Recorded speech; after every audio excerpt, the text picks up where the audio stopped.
Suka duka menjadi seorang ibu kader. Assalamualaikum teman-teman. Jadi hari ini tuh aku ada jadwal buat posyanduan. Kebetulan kan memang di posyandu aku tuh belum punya bangunan sendiri ya teman-teman. Terkendalakan oleh tempat gitu. Nah makanya ini tuh kita posyanduannya di rumah kader yang lain. Kebetulan untuk hari ini kita dress code-nya warna merah ya. Ada yang merah menyala, ada yang juga merah marun. Kalau biasanya kita tuh pakai yang seragaman, cuman hari ini tuh katanya bosen ya selalu seragaman, makanya kita pakainya baju bebas, cuman warnanya aja disamain. Di sini aku tuh mau sedikit cerita ya teman-teman, luka-liku ataupun susah senangnya menjadi seorang kader, dikarenakan memang sebagian orang mungkin berpikiran kalau seorang kader tuh enak gitu ya, terus digaji tiap bulan.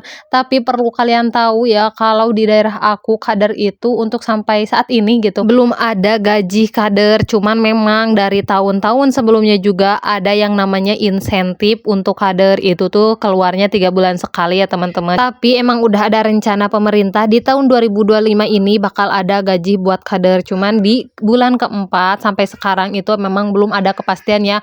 Mungkin dikarenakan kemarin kan baru pergantian wali kota, jadi masih sibuk-sibuknya gitu ya dari masa-masa penyerahan jabatan dan segala macamnya kayak gitu, makanya belum ada kepastian akan seperti apa ke depannya seorang kader, entah mau digaji ataupun memang kayak kemarin-kemarin tuh insentif yang 3 bulan sekali. Cuman kalau kita sebagai ibu kader ya udah ya teman-teman, kita tuh lebih mengedepankan keikhlasan aja. Terlebih lagi peraturan di tahun 2025 ini untuk penimbangan itu tidak hanya untuk bayi dan balita ya, melainkan juga ibu seorang bayi ataupun balita juga harus ditimbang, ditensi, diukur kayak gitu. Terus sekarang juga ada yang namanya harus ditimbang sama lansianya. Jadi dinamakan itu siklus kehidupan ya. Jadi nggak hanya anak-anak aja yang ditimbang dan diukur tinggi badannya, ibu-ibunya juga wajib ya kalau misalnya memang masih mempunyai bayi dan balita. Terus juga ibu hamil dan lansianya juga ini tuh harus benar-benar diperhatikan ya teman-teman.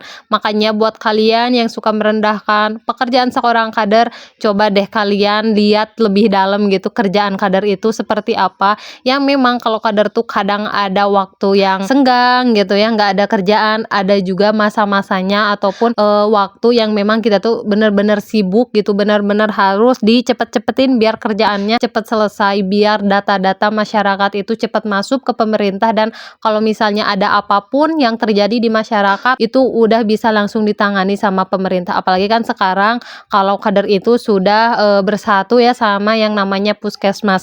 Jadi kesehatan masyarakat tergantung kadang itu tuh ke data yang ada di kader teman-teman. Jadi kalau misalnya ada yang sakit, terus juga entah itu sakit yang menular ataupun gak menular, kalau di daerah aku itu kebanyakan di datanya sama kader. Jadi kalau dari kader itu langsung ke puskesmas pendataan kayak gitu. Jadi kalau ada apapun langsung didampingi oleh pihak puskesmas. Coba deh buat kalian yang memang profesinya sama kayak aku seorang ibu kader, boleh komen ya pengalamannya seperti apa selama menjadi seorang kader.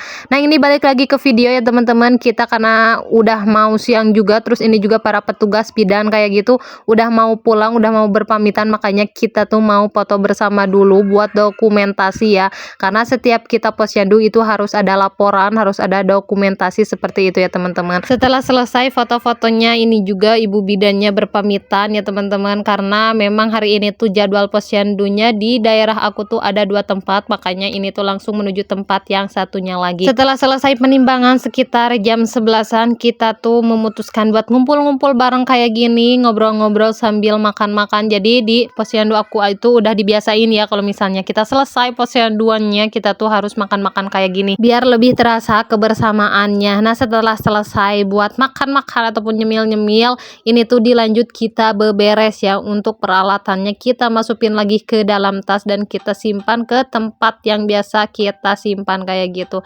Nah untuk batunya aku karena ini tuh emang kayak digital gitu harus dicopot ya teman-teman biar lebih awet lagi, apalagi kan ini tuh dipakainya sebulan sekali, makanya ini tuh batunya selalu dicopotin kayak gini. Nah untuk meja-mejanya juga di sini diberesin, pokoknya semuanya diberesin seperti semula biar yang punya rumah juga nggak kerepotan ya kalau misalnya kita posyanduan di sini.